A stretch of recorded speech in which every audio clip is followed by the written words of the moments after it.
오늘은 사사기서를 우리 함께 공부하도록 하겠습니다. 여호수아서를 통해서 모세 오경의 광야길 고난도 분명히 우리는 볼 수 있습니다. 하지만 하나님은 언약하신 대로 반드시 이루시는 하나님이시다 하는 것을 여호수아서를 통해서 우린 보았습니다. 정말 모세 오경의 그 광야 고난길 참 얼마나 힘들었습니까? 많이 고통스러웠을 것입니다. 하지만은 그 모든 과정 속에서 하나님은 그 조상들에게 언약하신 그대로 반드시 그 언약을 이루시는 하나님이시다 하는 것을 보았습니다. 다시 말해서 하나님은 언약하신 대로 성취하시는 하나님, 이루시는 하나님이시라 하는 것입니다. 그래서 언약하신 대로 가나안 땅 정복했습니다. 그래서 승리했습니다. 그렇게 원하던 안정된 환경을 접하게 됩니다. 이제 광야길 40년과 애굽의 430년 같은 그런 고통의 세월은 가고 영원한 행복만 있기를 기대하며 그들은 설레이는 가나안 땅의 하루하루를 보냈을 것입니다. 하나님의 은혜에 잠시 젖어서 감사하는 마음으로 찬양도 그들은 했을 것입니다. 그러나 말씀을 보면 그것도 잠시일 뿐이었습니다. 그들은 하나님을 등지고 가나안의 우상 숭배에 젖어버리는 그런 삶을 그들이 살게 되어집니다. 그래서 하나님의 심판을 당해서 주변 강대국에게 팔리는 신세가 되어집니다. 노예 생활 다시 또 하는 것입니다. 그러자 백성들이 회개하면서 부르짖습니다. 그럴 때마다 하나님이 또 구원자를 보내셔서 그들을 건져내십니다. 이런 생활의 반복을 이 사사기에서 우린 볼 수 있습니다. 자, 이렇게 보면 우린 역사적인 그들의 행로의 삶을 우린 잠시 엿볼 수 있었습니다.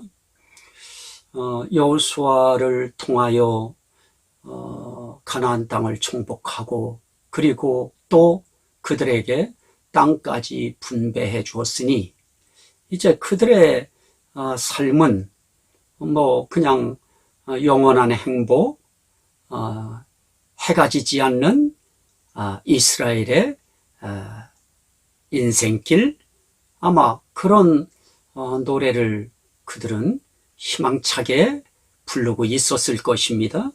그런데 그들은 하나님이 그렇게 젖과 꿀이 흐르는 땅, 이제 그곳에서 그들은 먹고 살고 입고 하기에 어려움이 없는 그런 애굽과는 비교할 바 안 되는 자유의 삶을 만끽할 수 있었는데 그들은 들어온 복을 걷어찹니다. 하나님이 그러신 거 아닙니다. 그들 자신이 그러했던 것입니다. 이런 생활에 참 반복이 나타나는데 그것도 성경을 바르게 보는 것은 아닙니다. 하나님은 이미 이런 상황에 대해서도 모세를 통해서 이미 예고하셨습니다. 신명기 31장 27절 말씀에 보면 내가 너희의 반역함과 목이 곧은 것을 아나니 오늘 내가 살아서 너희와 함께 있어도 너희가 여호와를 거역하였거든 하물며 내가 죽은 후의 일이랴 그럽니다. 신명기 31장 29절은 또 이렇게 말씀합니다. 내가 알거니와 내가 죽은 후에 너희가 스스로 부패하여, 여기 그렇게 말합니다. 내가 죽은 후에 너희가 스스로 부패하여 내가 너희에게 명령한 길을 떠나 여호와의 목전에 악을 행하여 너희의 손으로 하는 일로 그를 경록해 함으로 너희가 후일에 재앙을 당하리라. 이미 예고하셨습니다. 모세 통해 이미 예언해 주셨습니다. 그들이 하나님 떠날 거, 스스로 부패할 거, 하나님의 명령 떠날 거, 그리고 하나님의 목전에 악을 행할 거, 이것도 악을 행해도 하나님의 목전에 악을 행하는 것입니다. 하나님 앞에서 그들이 죄를 범할 거, 이거 하나님 이미 보셨습니다. 그리고 그 스스로 부패한 거에 대한 책임을 그들이 지게 하시는 공의의 하나님으로서 이렇게 말씀했습니다. 너희가 그것 때문에 후일에 재앙을 당하리라. 이 말씀 그대로 펼쳐지는 것이 사사기서입니다. 그러므로 우리는 언약하시고 성취하시는 이 하나님을 우리가 떼어놓고서는 성경을 바르게 이해할 수 없는 것입니다. 자, 오늘 그만큼 이야기하면서 우리는 그러면 이 사사기서는 누가 기록했는가 하는 그런 부분이 나타나는데요. 자, 이 부분에 있어서 우리는 어떻게 받아들여야 될 것인가에 대한 목회자는 목회자로서의 각자의 고민이 있어야 될 것이고, 성도들도 이 부분에 대해서는 좀 고민이 있어야 될 것입니다. 물론 신학자들은 이 말씀은 사무엘 선지자가 기록한 것이다 이렇게 보고 있습니다. 그래서 그것을 인정하는 그런 신학자들은 사사기가 지니고 있는 내용의 전체를 볼 때, 또 사사기가 지니고 있는 그 내용의 특성을 볼 때, 또 사사기를 통하여 이 성경의 연결성을 볼 때 사무엘일 것이라고 추측들을 하고 있습니다. 하지만 우린 분명하게 추측일 뿐이다, 이 점을 우린 분명히 해야 됩니다. 누가 언제 기록했다고 하는 분명한 언급이 성경에 없습니다.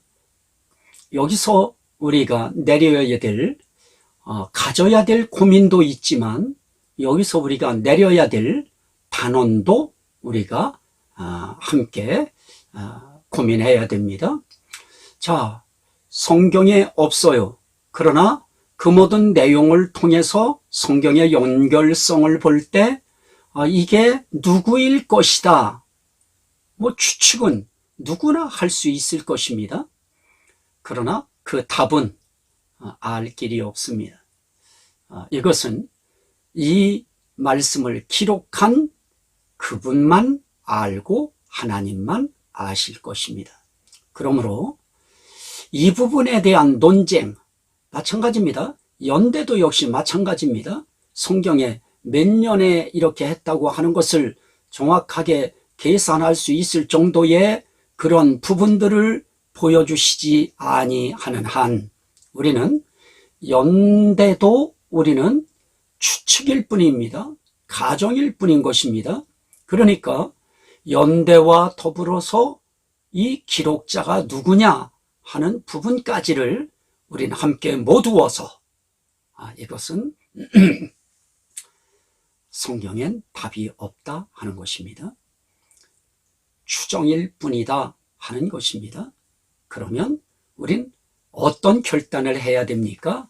이 부분에 대한 논쟁은 하면 안 되는 것입니다. 논쟁은 계속 논쟁으로 갈 뿐 해결은 누구도 내줄 수 없는 것입니다. 자, 그러면 이거는 뭐 누가 맞다 누구다 이 부분은 우리가 이제 넘어가는 것입니다. 자, 중요한 것은 무엇입니까? 그런 연대와 또 기자가 누구인가 하는 것이 정확하지 않을 때 우린 그 성경을 우린 모두가 부인해야 될 것인가? 저는 그렇게 보는 것이 아닙니다. 기자가 누가 됐든 그리고 언제 기록했든 이것이 성령의 감동으로 된 하나님의 감동으로 된 하나님의 말씀이 분명하다고 하는 내적 증거가 있다고 하면 그것을 정확하게 누구라고 언제라고 밝혀주지 않았을지라도 신앙에 커다란 문제는 없다. 그러니 하나님이 굳이 그 사실을 밝히시지 않은 데에는 그럴 만한 이유가 있을 것이다. 그냥 그 정도에서 우린 멈춰야 될 것입니다. 자, 그리고 우리가 봅니다마는 히브리인들은 대개 책의 기록이나 또 주인공의 이름 또 책의 제목 이것을 책의 첫머리에 나오는 그런 내용을 붙들고 제목으로 삼는 것이 거의 관례처럼 그렇게 되어 있습니다. 그래서 본서의 제목을 마소라 사본을 통해서 히브리 성경의 표제가 어떻게 붙여져 있느냐? 쇼페팀이라고 제목을 붙였습니다. 쇼페팀이라고 하는 그 뜻은 지도자 혹은 재판관이라고 하는 단어의 복수형으로 우리는 사사들이라 하는 뜻으로 받아들이는 것입니다. 자, 사사들. 그러나 그 의미는 지도자 또는 재판관 이런 뜻이 있습니다. 이 쇼페팀이라고 하는 이 제목은 여호수아 시대부터 사무엘 시대까지 다시 말하면 왕정 시대가 되기 직전에 약 350년이라고 하는 기간 동안 이 사람들이 이스라엘의 군권, 사법권, 그리고 종교권까지 가진 당대의 영웅들이었다. 그게 바로 사사였다. 이렇게 우린 이해하면 되겠습니다. 이들은 전쟁 시에는 군권을 가지고 명령할 수 있었습니다. 그리고 그 군사들을 지휘해서 나가 싸웠습니다. 그리고 평상시에는 정치 지도자로서 그 백성들을 다스렸습니다. 그리고 일상생활을 하는 일상생활 속에서는 백성들의 법적인 문제를 판결해주는 그런 재판관이었습니다. 그리고 백성들을 하나님의 말씀으로 교훈하는 종교적 임무까지도 수행했습니다. 참 대단한 그런 권한을 부여받은 사람들이었습니다. 그리고 또 그것을 그 백성들은 그대로 수용을 했습니다. 자, 그러면 오늘 이 말씀을 기록한 목적이 어디 있을까?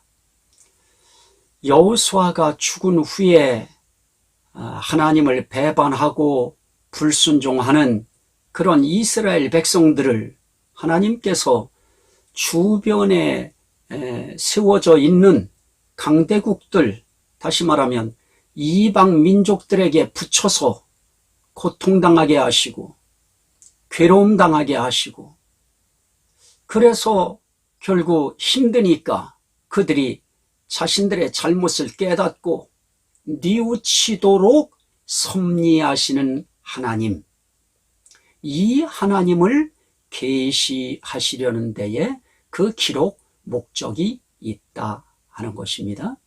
자, 다시 한번 말씀드립니다. 여호수아가 이제 죽습니다. 그리고 난 다음에 이 사람들이 지도자가 죽어버리고 난 다음에 후계자가 설정되어 있지 않았습니다. 그러다 보니 이들이 이제 머지않아 하나님을 배반합니다. 그리고 불순종합니다. 그리고 우상을 숭배하기 시작합니다.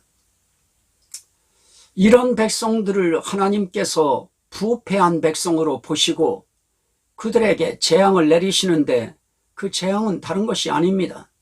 주변에 있는 국가에게 붙여버리시는 것입니다. 애굽의 노예살이 종살이를 하던 것처럼 강대국에게 붙여서 그들로 하여금 이 이스라엘 민족을 억압하게 만듭니다. 압제하게 만듭니다. 종노릇 시키게 만드는 것입니다. 그렇게 해서 고통을 당하면 그때 사람들이 깨닫습니다. 우리가 잘못해서 하나님 앞에 벌 받고 있구나. 그래도 그나마 조금 양심이 살아있는 사람들을 통하여 하나님 앞에 우리가 범죄한 결과로 이런 일이 왔다 하는 것을 깨닫고 그들이 민족적으로 회개합니다. 하나님 앞에 구해달라고 호소합니다. 그럴 때 하나님이 사사들이라고 하는 구원자를 하나님이 세워주십니다. 그래서 그들 통해서 그 민족을 이끌어 가시는 그런 하나님의 섭리, 또 그렇게 섭리해 가시는 하나님, 그분을 계시하기 위하여 이 사사기서가 기록되었다 하는 것입니다. 자, 창세기는 갈대아 우르를 떠나서 하란과 헤브론을 거쳐서 애굽에 거주하는 그런 내용입니다. 출애굽기는 그 애굽에서 나와서 시내산에 정착하고 있는 그 내용을 출애굽기에서 다뤘습니다. 레위기서는 그 시내산에서 하나님을 섬기는 방법을 교훈하시는 그런 내용입니다. 그 다음에 민수기서는 그 시내산에서 출발해서 요단강 동편에 이르는 그 과정 속의 내용을 다루고 있습니다.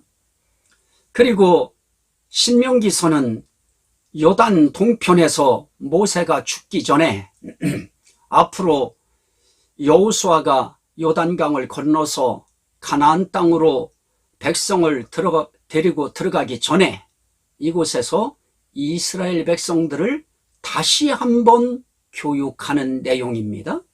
재교육하는 것입니다. 이제 들어가면 싸워야 될 것입니다. 전쟁해야 될 것입니다. 그리고 그들은 승리할 것입니다. 그리고 난 이후에 그들은 또 부패하게 될 것을 걱정하시는 이 하나님께서 그들로 하여금 하나님 의지하고 하나님 경외하면서 살라고 다시 한번 교육하시는 그런 교훈의 내용이 나타납니다. 자, 그리고 여호수아서는 가나안 땅의 일부만 정복하고 안타깝게도 다 정복하지를 못하고 여호수아가 죽습니다. 그리고 그동안 이스라엘 백성을 위해 아모리 족속과 모압과 이방 민족에게 하나님이 행하셨던 엄청난 능력의 역사를 목격한 사람들이 다 죽습니다. 그러므로 새로 태어난 자들은 하나님이 그렇게 놀랍게 역사하셨던 그 역사를 이제 알지 못하는 세대가 되고 만 것입니다. 그러니 하나님이 어떤 분인지 모른다고 하는 그런 의미인 것입니다. 게다가 하나님이 눈에 보이지 않으시는 것입니다. 그래서 그들은 눈에 보이는 곳에 탐욕을 하고 거기에 미혹을 당하고 하여 그들은 범죄하기 시작합니다. 그러한 백성들을 교훈하시려고 하나님은 이방인들을 가나안 땅에서 다 몰아내지 않으시고 남겨두셨습니다. 이 남아있는 이방인들이 이스라엘이 하나님 앞에 불순종할 때마다 이스라엘을 공격해서 고통스럽게 하는 겁니다.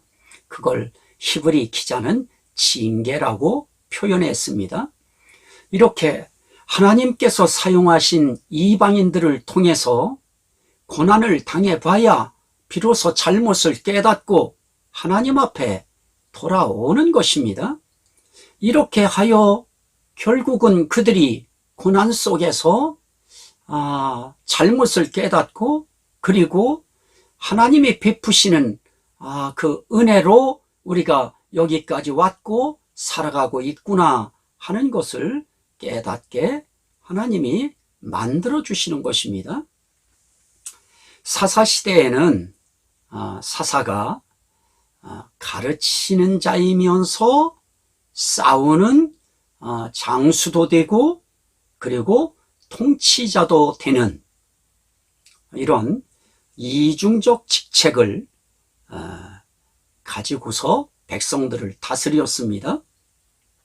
그럼에도 불구하고 여전히 백성들은 하나님께 불순종하고 이방 민족과 결혼도 하고 우상 숭배도 서슴지 않고 자행했습니다. 그래서 하나님이 급기야 사무엘 선지자를 이제 세우시는 것이죠. 그게 사무엘서에 나타납니다. 그래서 사무엘을 통해서 사울 왕도 세우고 다윗 왕도 기름을 부어서 왕을 삼게 되어집니다. 이 사무엘이 이스라엘 백성들을 깨닫게 하려고 가르친 것이 이 사사기가 아닌가 하는 그런 추측을 하는 것입니다. 자, 여기서 우리가 이제 이 말씀을 정리하면 이 사사기서를 기록한 그 목적, 그것은 잘못을 하고 그렇게 죄를 지은 백성들, 이런 백성들을 깨닫고 돌이키게 하는 방법은 무엇이냐? 이제 말로 해도 안 들었습니다. 그렇게 교훈을 해도 말 안 먹혀 들어갔습니다. 그래서 이제 때리시는 것입니다. 해초리를 드시는 것입니다. 하나님은 이 방법을 통해서 백성들을 교육시키신다는 것을 알게 하시는 것입니다. 한두 번이 아니죠. 사사기를 읽어보면 계속 그 역사의 반복인 것입니다. 그래서 저와 여러분도 똑같습니다. 이 사사기서를 배우고 나면 우리의 신앙이 좀 더 성장하게 될 것입니다. 그 성장이 다른 것이 아닙니다. 나도 이렇게 살면 안 되겠구나 하는 것을 깨닫는 순간 이제 성장의 발판이 마련되는 것입니다. 거기로부터 그의 삶에 그 깨달은 농도의 힘을 가지고 하나님의 은혜에 의하여 이렇게 살지 않도록 그 삶을 이제 세워 나가는 것입니다. 자, 하나님은 백성들에게 하나님은 이렇게 하시는 하나님이라고 하는 공식을 사사기서를 통해서 세워주시는 것입니다. 하나님의 뜻대로 살면 대적이 사라지고 평안했습니다. 1년, 2년 평안하다 끝나는 것이 아닙니다. 그들이 하나님 앞에서 하나님 의지하고 사는 동안 그들의 시대는 평안합니다. 하나님이 안전하게 지켜주시는 것입니다. 반면에 하나님의 뜻대로 살지 않으면 대적이 많아집니다. 전쟁이 많아집니다. 그만큼 전쟁 속에서 그들은 승리하지 못합니다. 반드시 하나님의 섭리에 의하여 하나님이 세워놓은 그 이방 민족들에 의하여 정복을 당하고 고통을 당하는 것입니다. 그러다가 내가 잘못했구나, 우리가 잘못했구나, 그래서 이런 고난을 당하는구나 하고 민족들이 회개합니다. 뉘우치고 하나님께 돌아옵니다. 그래서 하나님의 뜻대로 사는 것입니다. 그러면 다시 평안함을 누리는 것입니다. 이런 현상이 없다고 하면 그 신앙의 삶은 문제가 있는 것입니다.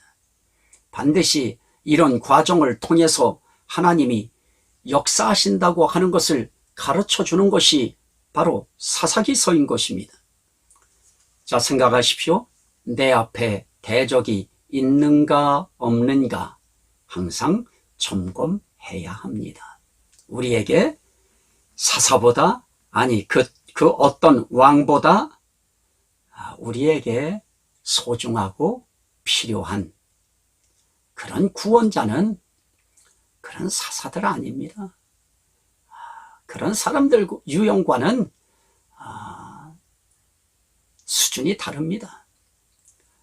우리가 원하는 구원자가 있습니다. 그분은 바로 그 어떤 사사들, 그 어떤 왕보다도 우월하신 예수 그리스도이신 것입니다. 자, 사사시대의 특징이 무엇입니까? 왕이 없는 시대라는 것입니다. 그래서 자기가 스스로 자기 삶의 왕이 되는 시대. 그래서 자기 마음에 좋은 대로 사는 시대. 바로 그 시대가 사사기 시대였습니다. 이게 좋은 것 같지만 사실 불행한 것입니다. 자유, 마음대로 사니까 좋다. 그러나 그렇지 않습니다.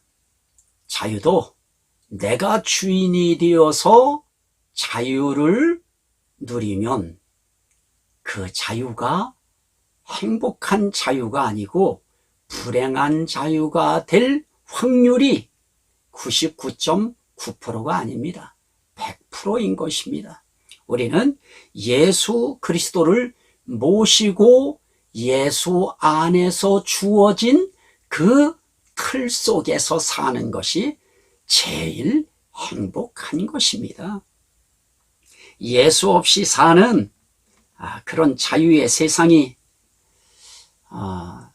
저와 여러분들을 행복하고 품격 있게 해줄 수 있을 것으로 착각하면 안 되는 것입니다.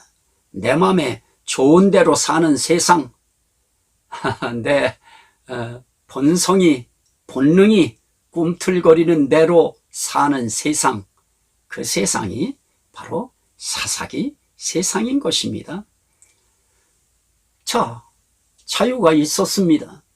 그래서 내 자유대로, 내 본성의 자유대로, 본능이 움직이는 자유대로, 내 탐심이 움직이는 대로, 내 인간의 기본적 욕망이 움직이는 자유대로 그렇게 자유를 누리며 살았습니다. 그런데 그들이 사는 그 세상은 대적이 많은 세상이었습니다. 전쟁이 많은 세상이었습니다. 종살이를 많이 하는 그런 세상이었습니다. 고난의 세상이었습니다. 하나님 없이 자기들이 왕이 되어 살면 행복할 줄 아십니까? 그렇지 않은 것입니다. 자기가 스스로 왕이 되어 사는 시대는 불행합니다. 그리고 자기들이 왕을 세워서 사는 그 삶은 행복했습니까? 이제 사무엘상부터 우리는 이제 또 다음 시간에 보겠습니다마는 결코 왕을 자기들이 세웠다고 해서 그 왕이 자기들의 그 마음의 모든 욕구를 채워주지 못합니다. 이스라엘 백성들은 정말 참 어떻게 보면 행복한 길 놔두고 불행한 길 쫓아가는 그런 인간 본연의 삶, 본능의 삶, 아담 후에다운 삶을 살았습니다. 자기들이 왕 뽑아놓고 그 왕에 의하여 혹독한 괴로움을 당합니다. 남들의 이야기입니까? 오늘 이 시대 세계 역사의 이야기는 아닙니까? 자, 역대의 세상 민족들이 자기들 손으로 자기들 왕을 뽑고 수상을 뽑고 대통령을 뽑았습니다. 우리는 안 뽑습니까? 여러분은 안 뽑습니까? 그들이 행복했습니까? 여러분들은 여러분들의 손으로 대통령 뽑아놓고 여러분들의 인생길에 수없는 대통령 뽑았을 것입니다. 행복했습니까? 이스라엘 백성들은 자기들 입으로는 왕을 원했지만 원한 만큼 결코 그들은 행복하지 못했습니다. 평안함이 없어졌습니다. 장군 하나 포용하지 못하고 부하장군입니다. 질투심에 사로잡혀서 다윗을 체포하는 일에 호송세월하는 사울 왕 보면, 그리고 다윗 잡으려고 군인들을 얼마나 뙤약볕에 달달 볶았습니까? 자기들이 만세를 부르고 왕을 세워도 그 왕으로 인하여 달달 볶이는 그런 괴로움 당하는 것입니다. 어떤 왕을 세웠느냐에 따라서 그들의 삶의 질도 달라지는 것입니다. 그나마 하나님이 원하시는 왕 다윗을 하나님이 세워주시니까 40년간 태평성대를 누립니다. 이 사사기를 통하여 우리에게 가르쳐 주시는 교훈은, 첫째, 사사시대와 같은 혼란기에 나타난 그런 이스라엘 백성의 정치적, 도덕적, 종교적 쇠퇴를 설명하는 내용, 그것이 바로 사사기를 통하여 우리에게 주는 교훈입니다. 이런 사사시대와 같은 지도자가 없는 그런 시대, 혼란한 시대인 것입니다. 이런 혼란기 시대에 이스라엘 백성의 정치, 도덕, 종교, 이건 쇠퇴할 수밖에 없었던 것입니다. 그래서 이런 혼란기에는 모든 것이 이렇게 쇠퇴한다. 그래서 그런 혼란기에 들지 않도록 평상시에 하나님 의지하고 하나님 섬기고 경외하는 것이, 그게 정말 행복한 삶이다 하는 교훈 주는 것입니다.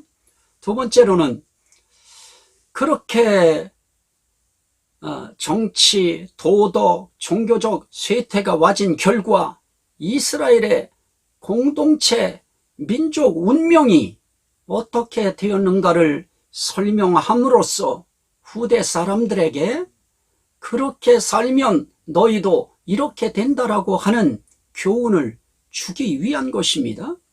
셋째로, 비록 왕이 없는 시대라 할지라도 하나님께서는 사사들을 통해서 자신의 백성들을 다스리고 구원하셨음을 증명하기 위한 그런 교훈을 우리가 받을 수가 있습니다. 이 부분이 중요한 것입니다.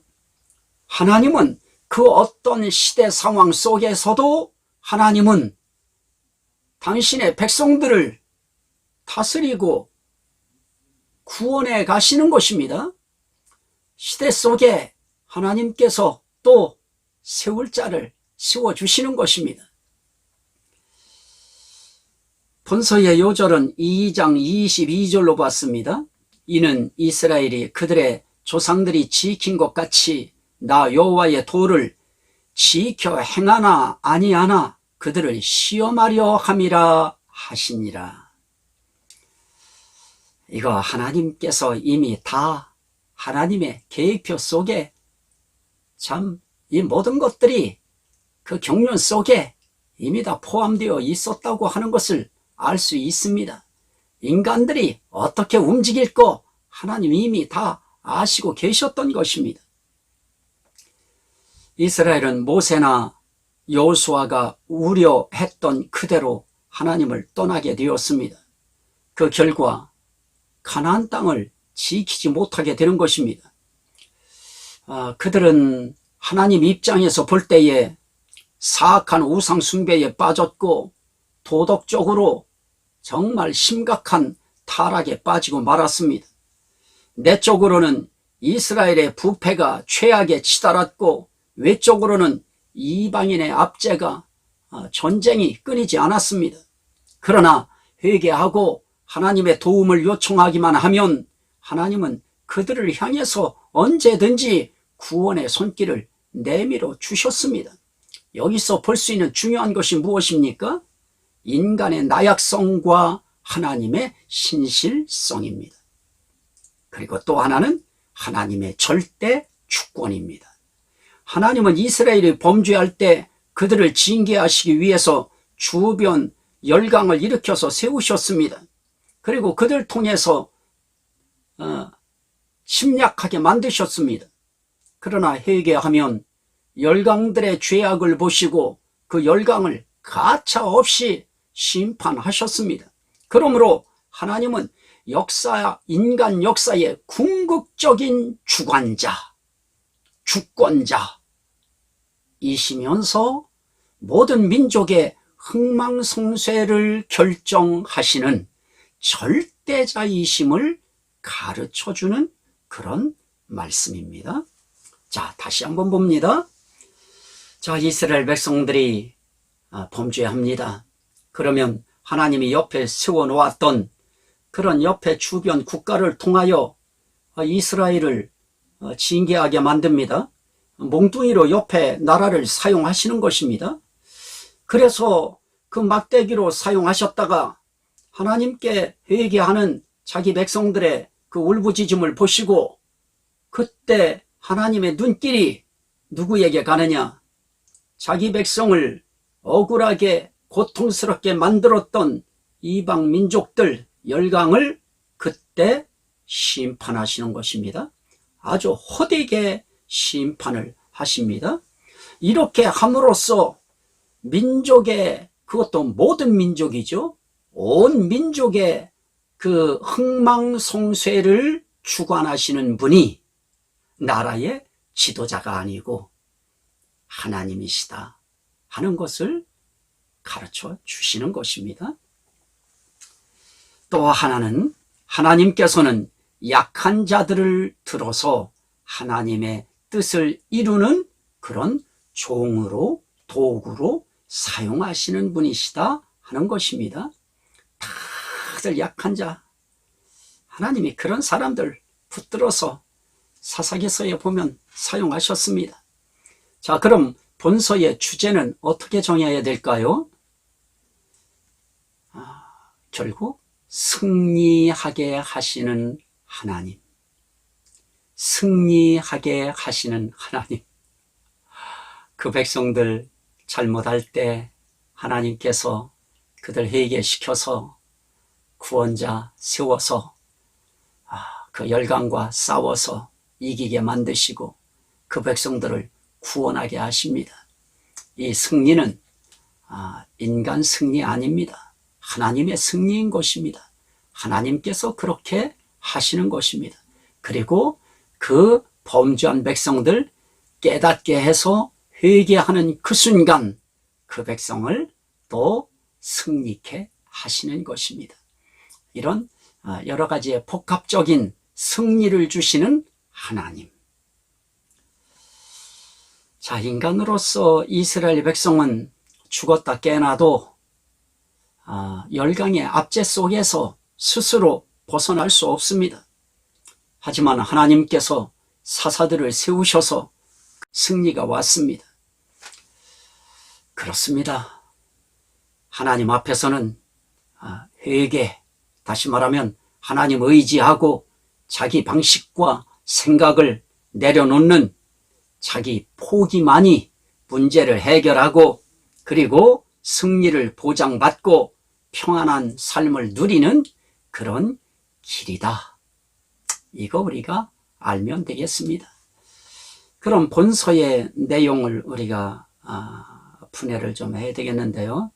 사실 참 이 내용 개요라고 하는 것이 어떤 면에서는 오히려 내용 개요가 전체의 큰 틀을 세워서 그걸 설명하는 데에 어떤 때는 너무 잔가지처럼 느껴질 때가 많이 있습니다.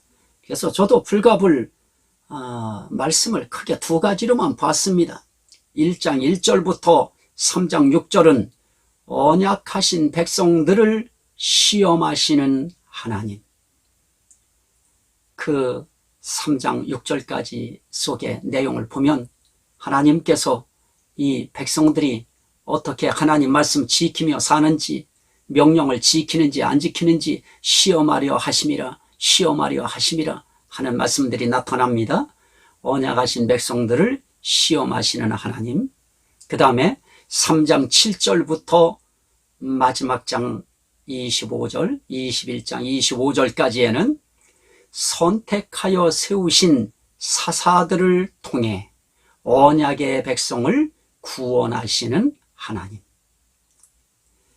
선택하여 세우신 사사들을 통하여 언약의 백성을 구원하시는 하나님.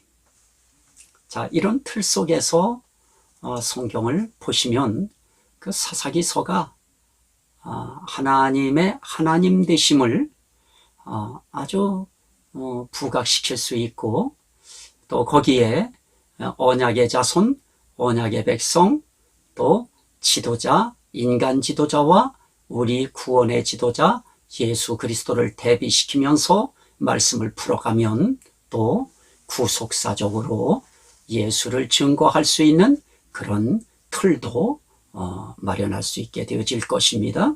자, 그러면 우리가 신앙적인 교훈들을 이야기 또 앞에서도 좀 말씀드렸습니다만은 또 한번 정리하는 의미에서 신앙적 교훈은 우리에게 무엇이 될 것인가? 대적이라고 하는 원수들은 하나님의 백성, 하나님의 자손들을 훈련시키는 데에 꼭 필요하다 하는 것입니다. 이게 참 사실 이렇게 저도 말씀을 전하면서도 참 이 말씀이 무섭습니다. 인간이라고 하는 참 조금 내용을 좀 호되게 표현하겠습니다. 왜냐하면 하나님 앞에 정말 너무한 사람들이기 때문에 그렇습니다. 인간이라고 하는 이 종자가 나 자신만 봐도 참 못돼 먹었습니다. 그래서 하나님이 인간 한번 만들어 보시려고 대적들을 붙여서 훈련시키시는 것입니다. 사탄을 통해서 사탄이 사용하는 그런 귀신들을 통해서도 질병을 붙이시기도 하시고, 또 아는 사람이 됐든 모르는 사람이 됐든 그 어떤 관계 속에서 참 원수 같은 사람들 만나게 하셔서 그들 통해서 성격도 보게 만드시고, 그리고 신앙도 테스트하시고 하나님이 다 훈련시키시는 것입니다. 내 마음대로 살도록 그렇게 놔두는 것이 결코 복이 아니고 그건 화다, 저주다, 그건 불행한 것이다 하는 거 우린 배울 수 있습니다. 그러므로 그런 의미에서 우리 앞에 대적이 있다고 하는 거, 이건 하나님께 감사할 일이다 하는 것입니다. 내 앞에 장애물이나 대적 혹은 방해꾼을 세워놓으신 이유는 하나님께서 나를 버리시지 않고 훈련시켜서 온전한 사람을 만드시려고 하는 것이다. 이거 가슴에 이번 집어넣으면, 그러면 그것 통해서 감사할 수 있을 것입니다. 로마서 1장 24절에 보면 범죄한 인간들을 마음의 정욕대로 더러움에 내어버려 두시고 그럽니다. 로마서 1장 26절에는 부끄러운 욕심대로 내어버려 두시고 그럽니다. 로마서 1장 28절에는 그 상실한 마음대로 내어버려 두셔서 합당치 못한 일을 하게 하셨다고 했습니다. 그러니 하나님께서 내버려 두신다고 하는 것이 그렇게 좋은 것이 아닌 것입니다. 그런데 우리는 그렇게 내어버려 두시지 않으시니 얼마나 큰 은혜입니까? 자, 두 번째로 우리가 볼 수 있는 신앙적 교훈은 전쟁은 하나님께 속한 것임을 알게 하신다는 겁니다. 전쟁은 하나님께서 일으키시고 하나님께서 이기게도 하시고 지게도 하시는 것입니다. 그러므로 전쟁의 출발과 전쟁의 승패와 전쟁의 목적은 하나님께 있는 것입니다. 사실 우리 자신에게서 일어나고 있는 육체의 소욕과 성령의 소욕도 내 힘으로 통제가 안 됩니다. 그거 깨닫게 하시는 것입니다. 또 세 번째로는 참 목자이신 주님을 잃어버린 성도들의 생활 모습을 보여주는 것입니다. 목자이신 주님을 잃어버린 성도들의 생활 모습은 이럴 수밖에 없다 하는 거 보여주는 것입니다. 그래서 여기서 이야기하려고 하는 것은 사사들의 영웅성을 그거 홍보하는 거 아닙니다. 사사보다 위대하신 하나님, 사사보다 위대하신 예수 그리스도를 이야기하려는 것입니다. 그래서 우리는 참 목자이신 하나님 따라가야 살겠구나. 우리는 참 목자장이신 예수 그리스도를 따라가야 제대로 살 수 있구나. 그래서 우리는 결심과 각오를 투철하게 하시는 이런 하나님을 우리는 이 사사기서를 통해서 배우는 것입니다. 예수 그리스도를 따르고 그 안에 거하는 자는 평안함을 얻습니다. 태평함을 얻습니다. 승리와 축복이 있습니다. 그 반면에 하나님을 따르지 않고 하나님 안에 거하지 않는 사람, 예수 그리스도를 따르지 않고 그 안에 거하지 않는 사람, 그런 사람들의 삶에는 불안과 고난과 고통과 저주와 장애물이 계속 따라 붙는 것입니다. 이제 결론적으로 본서의 세 가지 특징만 말씀드립니다. 다 지금 사실은 다 표현되어진 것인데 이런 것을 통해서 다시 한번 찝어드리는 것입니다. 이스라엘 백성들은 거듭 여호와의 목전에서 악을 행했다. 이게 본서의 특징 가운데 하나입니다. 그리고 여호와께서는 그 악을 행하는 이스라엘 백성, 이스라엘 자손들을 대적의 손에 붙이셨다. 이것이 특징입니다. 또 하나는 대적의 손에서 고통을 당하는 이스라엘 백성들이 하나님께 부르짖으면 하나님은 구원자를 일으켜서 그들을 구원하셨다. 이 일이 반복적으로 계속되어지는 것입니다. 자, 오늘 말씀, 그때에는 이스라엘 왕이 없으므로 사람마다 자기 소견에 옳은 대로 행하더라. 사사기 시대의 상황을 적나라하게 보여주는 말씀인 것입니다. 왕이 없으니까 사람마다 자기 소견에 이건 내 소견에 옳은 거야, 내 생각에 맞은 거야 하고 전부 다 자기 소견에 옳은 대로 살았습니다. 그런데 자기 소견에 옳은 대로 산 것이 하나님의 목전에 악을 행하는 것이었습니다. 그래서 하나님 앞에 혼나는 것입니다. 여기까지가 사사기서의 개론이었습니다. 다음 시간에는 룻기에 대한 개론을 가지고 찾아뵙도록 하겠습니다. 경청해 주셔서 감사합니다.